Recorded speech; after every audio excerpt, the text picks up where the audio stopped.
Welcome aboard, Giants fans, to episode 63 of Talk is Cheap, our New York Giants podcast right here on NJ.com. I'm Joe Giglio, joined as always by James Cratch and Dan Duggan. They cover the Giants for NJ Advanced Media. We're doing this podcast on a Tuesday morning after Labor Day, which means it is week one of the NFL season.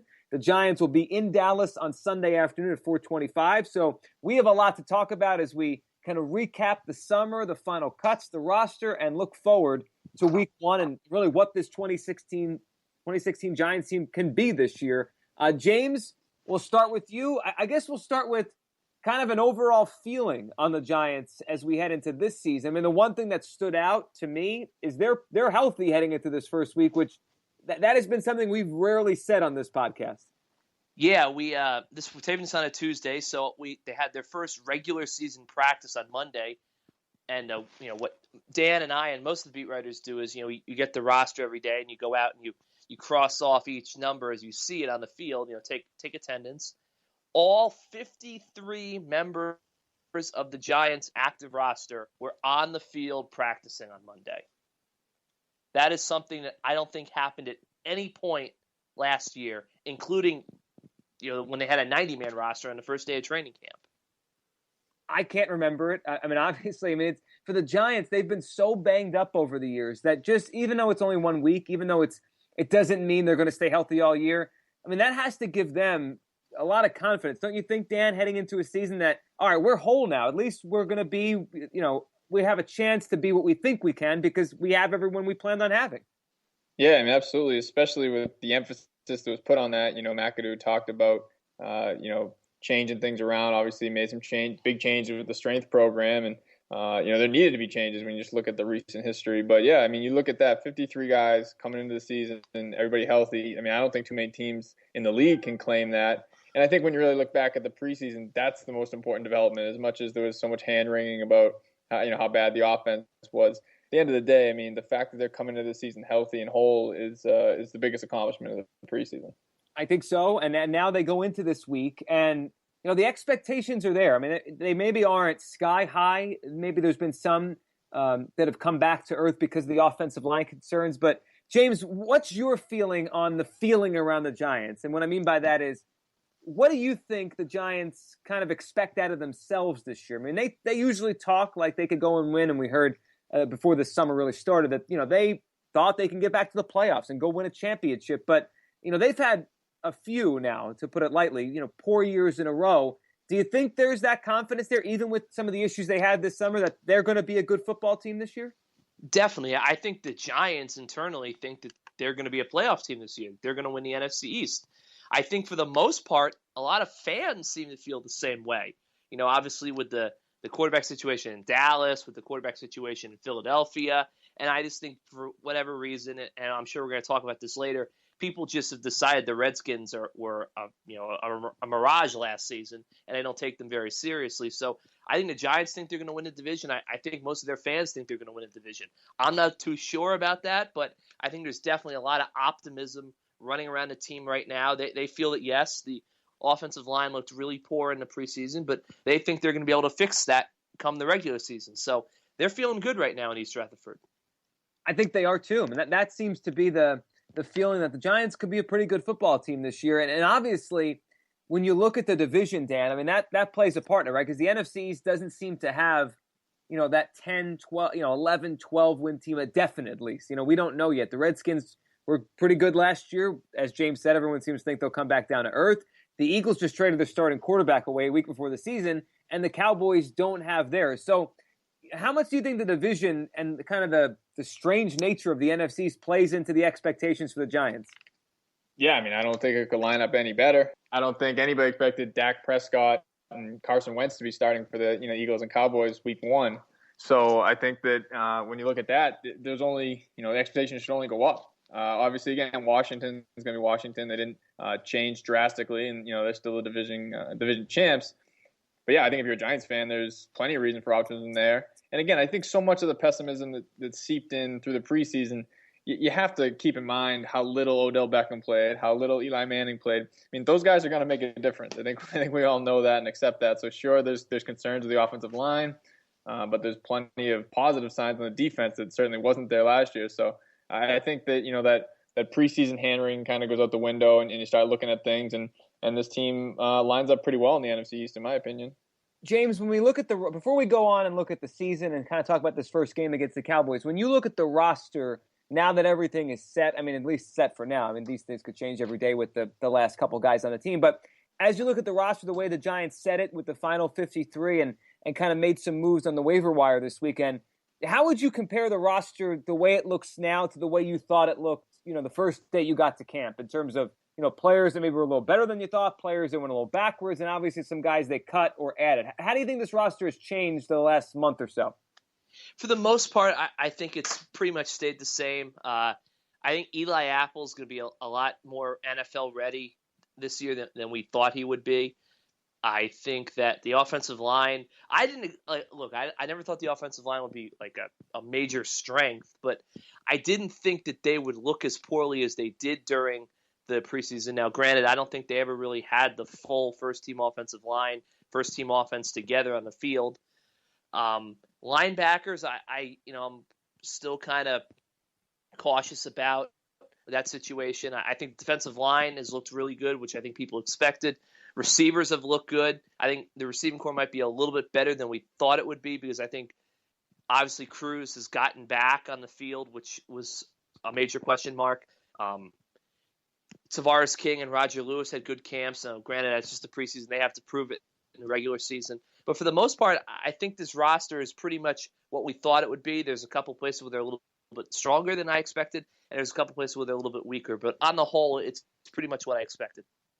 So as we look forward to this season, Dan, let's talk about Sunday specifically, and then we'll kind of get into the season as a whole. But against the Cowboys, I mean, look, we didn't expect to be Dak Prescott, but this is a game the Giants have seen and a game their fans have seen often in the past, I say, handful of years. The Giants opening in Dallas against the Cowboys. This is a big game, obviously, but to me, it's an even bigger one because, I mean, they've had a lot of difficulty winning the first game, and I don't think they've won it. I can't remember the last time. It's got to be 3, 4, 5 years. One of you might know the last time the Giants won an opener, but they always seem to get off on the wrong foot and have to try to recover. How about this game on Sunday and just the kind of the importance? I mean, I know it's only week 1, but I don't know. To me, it feels a little bit more important than just week 1. Yeah, no, I agree with that. I mean, just with some of the circumstances coming in, I mean, players can say, oh, last year's last year, but there's no way that they're not going to go into that stadium and at least have a little bit of a flashback to how last season ended. So I know that those guys want to, erase that, get off to a much better start. Because if you think about last year, I mean, that was obviously not the right foot to get started off, and it was sort of a sign of things to come. So I think that obviously one game is one game, but it's the first one, and they want to change some of the narrative again, like some of the panic that has set in. If you go out in Dallas and you put up 40 points and the defense looks great, then all those concerns are kind of put to bed. They are, and I think that's what fans are hoping for. And the Giants get off on the right foot. James, you wrote a piece on NJ.com a couple weeks ago now about how is this kind of a must-win game? I mean, the Cowboys are without their starting quarterback. We just talked about how last year was a disaster in week 1, and the Giants got off to a difficult start and on the wrong foot with basically the game set the tone for the entire season with clock management and just finding ways to lose. It's weird to say must-win in week 1, and it's probably not the right term, but this feels like more important than your average week 1 game. Definitely. You were right. The Giants have not won a season opener since 2010. Wow. In that span, they are 0-4 on the road and 0-4 against NFC East opponents. They're 0-3 against the Cowboys and 0-2 in Dallas. So it's been a long while since they started their season on a positive step forward. I think that's 5 in a row, if my math's right, 11, 12, 13, 14, 15, 5.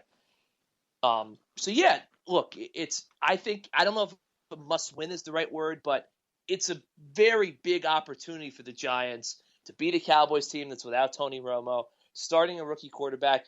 I think not enough people are paying attention to the fact that their defense is going to be very shorthanded with all the suspensions they have. They're not going to have much of a pass rush, which I think is a big benefit for an offensive line that's kind of getting its footing under it still. And look, you can start the Ben McAdoo era on the right foot. You can have a big win, kind of work out some of the demons of a year ago and start 1-0. So maybe must win's not the right term, but it's a opportunity I don't think the Giants are going to be happy if they let it go. Yeah, I can't imagine they would be. And I know the game's on the road. It's never easy to play there. But Eli's always played well in Dallas in his career, so you have that. And as you look forward to the game, Dan, I mean, my take is I think the Giants will score points. James was just talking about the defense and the lack of pass rushers for Dallas. You know, even with the Giants' offensive line concerns, I think they're going to score on Sunday. The other side of the ball is interesting. Obviously, the rebuilt Giants defense will finally get to see it in a real game.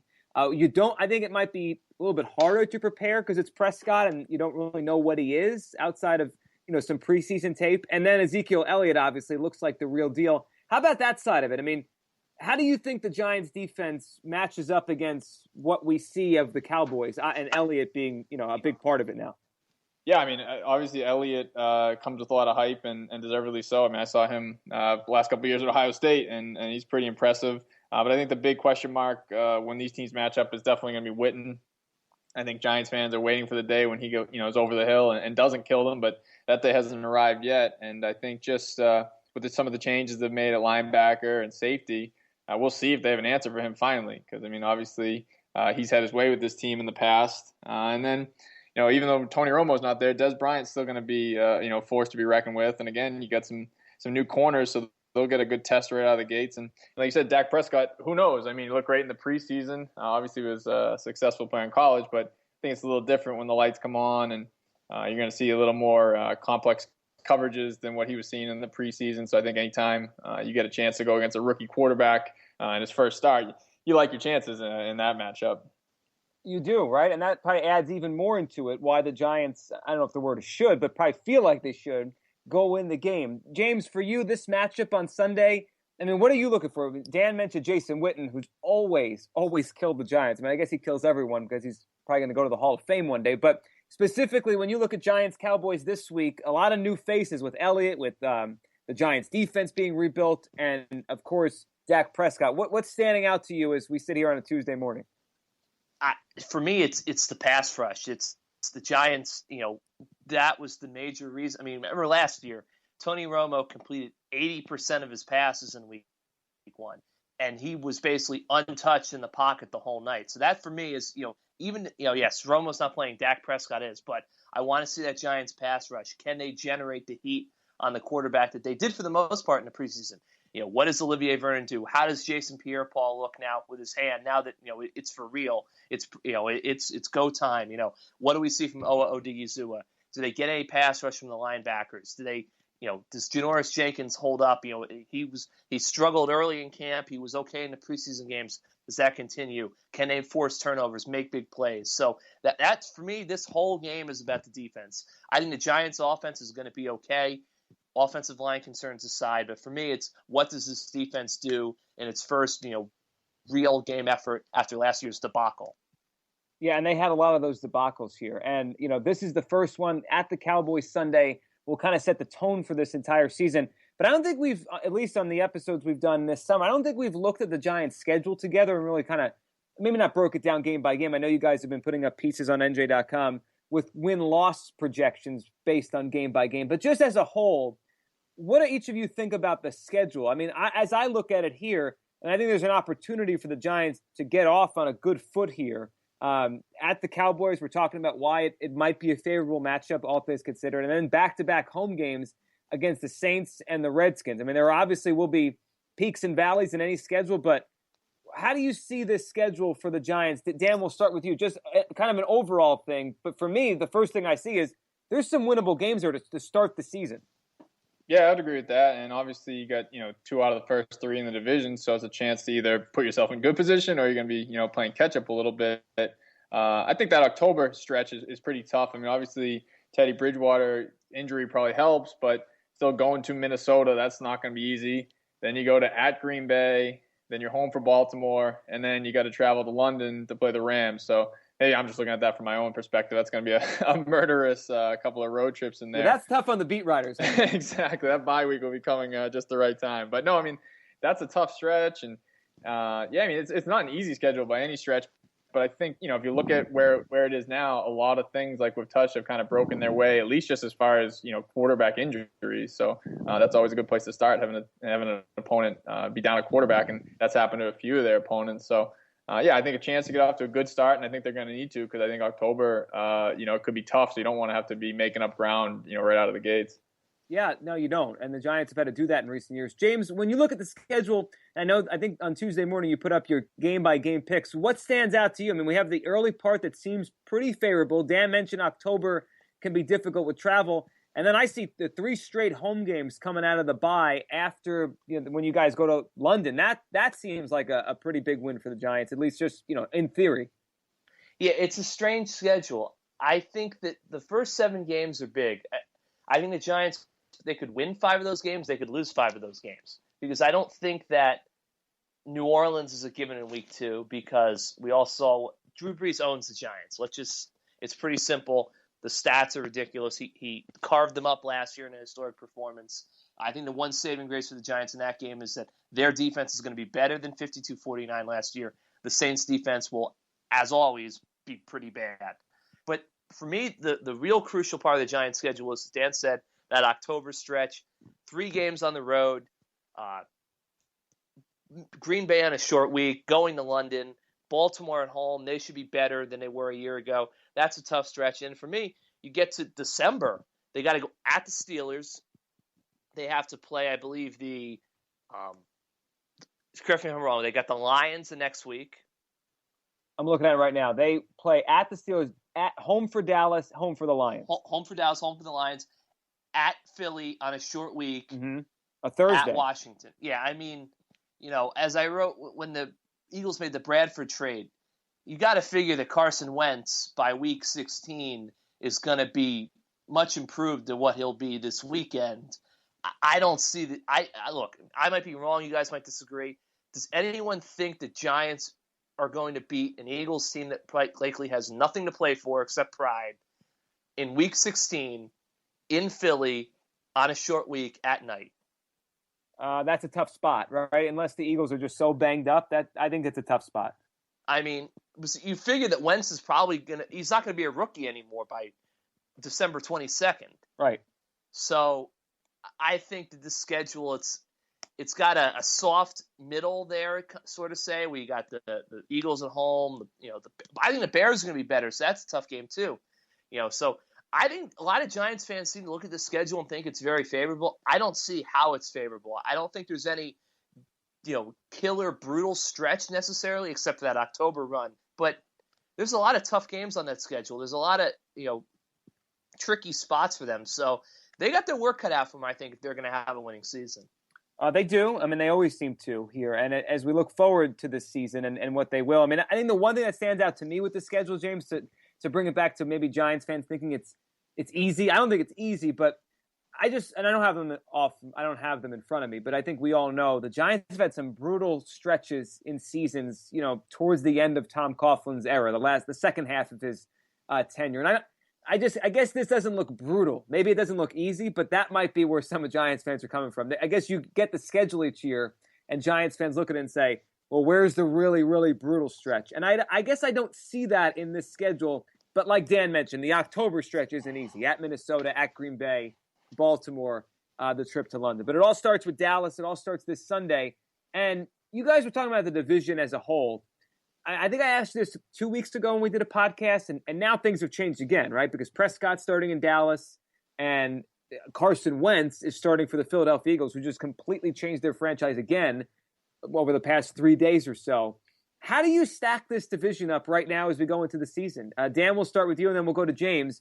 1 through 4, and you don't have to feel compelled to stick with this. If you change your mind by Sunday, it's okay. But as we sit here right now on a Tuesday morning, how do you stack the NFC East up, Dan? All right, maybe I'll work from back to front. I think Philly. When again, we don't know what Wentz is going to be, but I see them as the 4th place team here with making that move. It just seems like they're looking towards the future. Dallas, I'll go with 3rd. I mean, who knows? Maybe Dak Prescott is some next sensation, but they had question marks already, so I'm gonna keep them in that spot. And then I think 1, 2, you can't hold me anything here, because I think it's going to come down to the Giants and the Redskins. I think it's going to be close. Like I've said all along, I think this division's won by a team that goes 9-7, maybe 10-6 at best. I don't think either one of those teams is going to run away with it. They both have their flaws. So, I mean, I would just say those two are going to be 1-2 and battling it out. And I think maybe it comes down to week 17 in Washington. It might be, for the division. So I think those two will be the battling for the win and the win of the division. And I think that, Dallas and Philly are probably a cut below. Judging by your tone, James, earlier when you mentioned the Redskins and how everyone's just kind of counting them out, I get a feeling you're going to, like last year, put them towards the top of this thing. How do you stack it up? Yeah, I'm sticking with my pick since I had, for most of the offseason / preseason.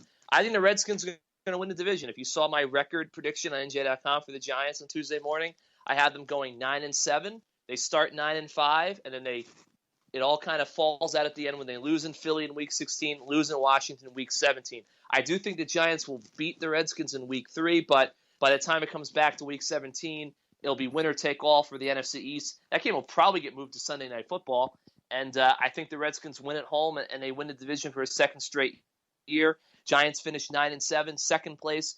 I don't think that's going to be good enough to make the playoffs in the NFC. I would assume that whoever doesn't win the NFC West, Seattle or Arizona, that team's going to be a wild card. And look, I still think the Vikings are going to be a playoff team with Sam Bradford. I mean, it's the best team Bradford's ever been on. He gets to hand the ball off to Adrian Peterson 25 times a game, and he's got a great defense behind him. I think they're going to be a tough out. Green Bay, obviously, and then Carolina in the South. So I think the Giants go 9-7.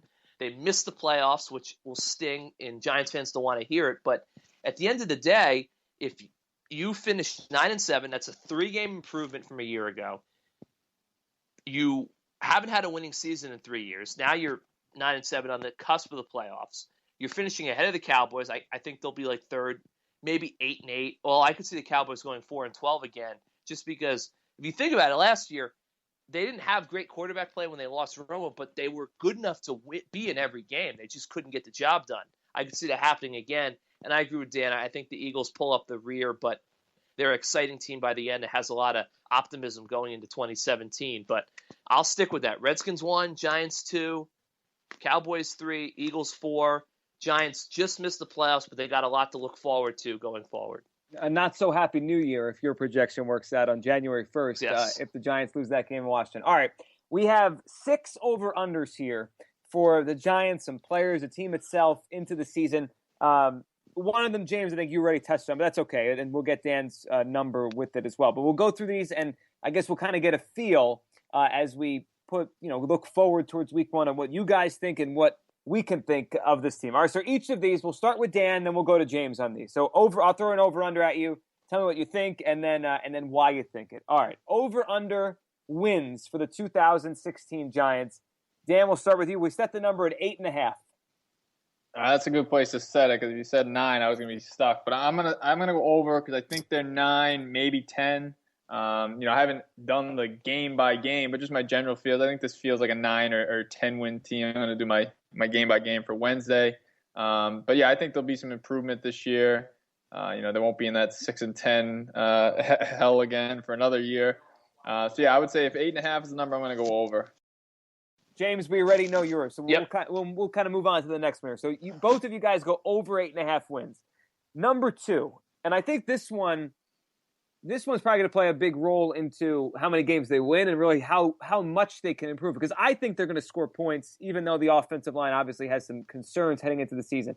Over under 19.5 points allowed on the defensive side of the ball per game, and the reason the number is set there is that would put them, based on last year's totals, in the top 10 of points allowed for the season. If they do that, they're going to be pretty good, I think, and the defense obviously will have shown market improvement. Dan, over under 19.5 per game allowed.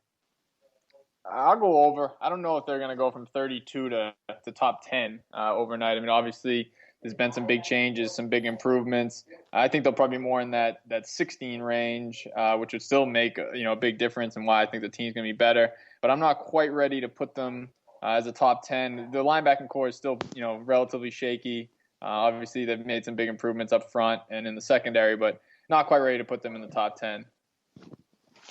James? I will also go over. I think number 16 in the league is a good goal for this Giants team. Maybe they're a little bit higher than that. Maybe they're a little bit lower than that, but I don't see this being a top 10 defense. I don't either. I mean, that would be a big jump if they do that. I mean, it means these guys really worked out. I mean, the guys they brought in, and the guys they added, and the guys they have coming back, meshed pretty quickly to become a big-time defense. All right, let's move from there. We'll stay with defense, and we'll go with Olivier Vernon, the big ticket, the biggest ticket defensive player they brought in from Miami. Now, when I look at him, I see a very good all-around defensive end. I know we got a ton of pressures last year, one of the most in the NFL if you look at that number. But he's never been yet in his career, that big-time sack guy that you could just look at and say, yeah, he's going to rack up 13 or 14 plus sacks in a season. Maybe that's now, but we haven't seen that yet. Dan, for you, Olivier Vernon, over under, we'll set it at 8.5 sacks.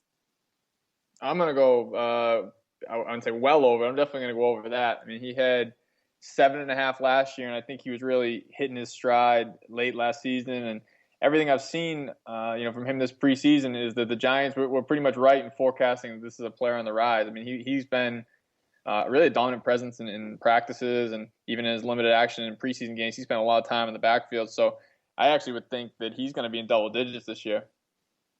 Well, if that's the case, I mean, the Giants are going to be happy because they paid him, to do that. James, what do you think about Vernon and what he'll do in his first year here? I am also going to go over. Man, it's getting boring here. Look, the fans who yes, Olivier Vernon got overpaid in terms of what he has done in the past, but the Giants weren't buying Olivier Vernon, the guy who played for the Dolphins in 2015. They were signing the guy who they think he's going to be. Everything we have seen this preseason indicates he's going to become maybe superstar is a little bit too big a term, but he's going to be a star impact player for this defense. He's going to be a guy who revitalizes their pass rush. I think he is in line for a big, big season, something like maybe 12, 13, 14 sacks. Well, if that happens, it would be the best year of his career. 7.5, 6.5, 11, 3.5. Those are his first 4 year sack totals in the NFL. Obviously, in the opposite order, because 7.5 was the most recent. So he's never done that, and if he does it, the Giants are going to be clearly very happy, and this defense will be improved. All right, it got boring. You guys keep agreeing. I'm going to throw one at you that I think it's impossible to actually give an answer other than a guess, but that's okay because it's a podcast, and we kind of do things like that on here. Over, under, Dan, we'll start with you. Games played for Victor Cruz this year, who obviously enters the season healthy, and I know Giants fans are they're itching to watch him play again and hoping he could be, close to what he was once again. So we'll set the over-under for Victor Cruz games played at 9.5 this season. I'm going to go over just based on what we've seen that, he obviously had the setback early in camp, but since then he's been pretty much full go. I was kind of surprised and impressed that he played the full slate when he was in there. Obviously it wasn't a ton of snaps in his 2 games, but it wasn't like they were really managing him to the point where he was coming in, coming out every play, and they didn't really baby him once he got into the action. So I mean, obviously you can't predict anybody how many games they're going to play because something can happen on the first play of the first game. But I think just based on where he is, I don't think there's going to be a recurrence. I mean, there could be something new, but I'm going to ride a little optimism based on what I've seen late in the preseason and go over. James? The Victor Cruz hype, does it end here or does it get larger? No, I'm going to go with over just because I think 9.5. I mean, he could play 10 games and miss 6. He's almost missing half the season. But I'm just going to go over because of the number. I mean, if you told me he's going to play 13 games, I probably would go under and say maybe 11, 12. But I think that 10 games seems like it's a pretty safe estimate as long as everything goes well. Well, if that happens, right, I mean, that's just another piece that Giants fans could hold on to and say, all right, another reason why the team's going to be improved from last year to this year. Let's move to the most dynamic player on the team, Odell Beckham Jr., who, there was some people out there making bold predictions saying, 1,800, 1,900, 2,000 yards. We'll set the number at 1,500 yards for Odell Beckham Jr., which, if he plays pretty consistently, you would think, and performs the way we've seen him in the first 2 years, you would think he could get there. But that is a very big number, and it's going to take a full season of big numbers for him. Dan, for you, Beckham Jr., over under 1,500 yards receiving. Well, seeing as how I have him on my fantasy team, I'm going to have to say over. No, but in all seriousness, yeah, I think he's going to go over. I mean, the arrow, it's amazing how good he's been the first 2 years, but the arrow still seems like it's pointing up. You figure he was at 1,450 last year with missing a game. So I think I think if he stays healthy, he'll smash that. I think he'll be more in the 1,800. I think he'll be, right up there with Antonio Brown and Julio Jones and those guys in the yards leaders. So yeah, again, the key obviously with any of these types of categories is health, but based on the fact that, what his potential is, I would say definitely over. It's pretty amazing. You said his arrow is still pointing up, and I agree. And, I mean, you look at his numbers his first 2 years, James. I mean, you can make a real case. He's the most prolific young receiver ever, right, in terms of the first 2 seasons anyone's ever played. Now, the game is different. The era is different. People pass more now. The rules are different. But just based on numbers, I mean, his first 2 years have just been incredible. How do you think he does in year 3? Over, under? I will also go over. Not a lot of suspense here. I mean, the thing about Beckham is the man has never played a full season in the NFL. I mean, granted, he only missed 1 game last year, which was due to suspension. It was 4 as a rookie. But I think Dan's right. 1,800 yards could be his future this year if he stays healthy and the Giants get him the ball. So, and I think it's going to help the fact, assuming the offense can function with the offensive line, I think it's going to help the fact he's going to have Shepard and Cruz potentially, and Larry Donnell and Will Tye and other options, Shane Vereen, other weapons out there. So I will go over 1,500 yards for Beckham. All right, we'll end with Eli Manning, who, quietly just goes about being what he's been for the Giants for a long time. He's taken to this Ben McAdoo offense. Now McAdoo is head coach. He gets Cruz back. Beckham we know about, and obviously Sterling Shepard is now part of this mix as well. But the offensive line in front of him, that's where the concern is right now with the Giants offense. So let's set Eli Manning's touchdown passes this year at 32.5. Does he have another big year? Does he go over, Dan, or does it go a little under? That's probably a good place to put it. I'm just riding a little optimism, I guess, this morning. I'm feeling good. It's week 1. They're 0-0. I'm going to say over. Lost the game yet? Yeah, I mean, things are looking good right now. We'll see. But yeah, I'm going to go over. I mean, again, another guy who, obviously he's not in the same place as Beckham, but the arrow has pointed up with McAdoo. No reason to really think he's going to regress this year. I mean, I know the offensive line certainly a concern. I mean, he put up 35 with the same offensive line last year. So I think, the fact that he has all these weapons back, again, I'm expecting Beckham to have a huge year. Sterling Shepard, the addition of him. I think 35 to, maybe even a couple more. I think he's going to, if anything, he's going to go up. So I think I'm going to safely say over. James, for you? I'm going to go under and say 32. Finally, we have a disagreement here. He had 35 last year, which is a career high. I'm just not because I think Eli's not going to have a good season. I think he's going to have in line to have a great season. It's just I figure I'm betting that the running game is a little bit better at some point this year, so they're able to use that a little bit more. For me, the true number for Eli Manning, the number I'm watching, is how many interceptions he throws this year. I believe his career low when he's playing a full 16-game season is 10. He's thrown 14 the last 2 years each season. This is his 3rd year in Ben McAdoo's offense. That's what I'm looking for. I wrote this earlier in the summer, but I think the real number to watch for Manning is, can he throw 9 or less interceptions? Because I think if he did that, it would show he has a complete mastery of this offense in his 3rd year. It would, and if it happens, again, that'd be like we keep pointing these things out. If they happen, the Giants are in probably for a lot of success this year. All right, we'll end with this one, and it's just really more for fun than anything else. But I think it's worth throwing out there, considering what we did last year and what we went through last year, watching the team, covering the team, talking about the team.